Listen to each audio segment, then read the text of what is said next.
ஓம் சாய்ராம் நற்பவி ஓம் சரவண பவ. இன்றைய நாள் பார்த்திங்கன்னா புதன்கிழமை காலையில் அழகாக ஆரம்பித்தாச்சு. சூரிய நமஸ்காரத்தோட இந்த நாளை நம்ம ஆரம்பிச்சிருவோம். சூரிய நமஸ்காரம் நான் செய்கிற வீடியோவை ஏன் கொடுக்குறேன் அப்படின்னா, அதை பார்க்கும்போது உங்களுக்கும் செய்யணுன்ற ஒரு எண்ணமும் ஆர்வம் வருன்ற ஒரே எண்ணத்துக்காக தான் நான் அந்த பதிவு கொடுக்குறேன்.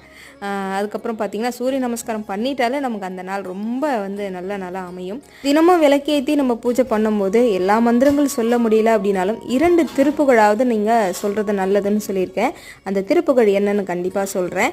அதுக்கு முன்னாடி இன்னைக்கு புதன்கிழமை அப்படின்றதால புத பகவானுடைய காயத்ரி மந்திரம் சொல்லிட்டு, புத கிரகத்துக்கே அதிதேவதையா விளங்கக்கூடியது அப்படின்னா விஷ்ணு பகவான் தான். அதனால விஷ்ணு பகவானுடைய காயத்ரி மந்திரம், மகாலட்சுமியோட காயத்ரி மந்திரம் சொல்லிட்டு இந்த நாளை நீங்க ஸ்டார்ட் பண்ணுங்க. என்ன திருப்புகள் அப்படின்னா, திருப்புகள் என்னால் பிறக்கவும் என்னால் இறக்கவும், இந்த திருப்புகள். அப்புறம் சரண கமலாலயத்தை. அவனிதனிலே பிறந்து மதலை எனவே தவழ்ந்து அழகு பெறவே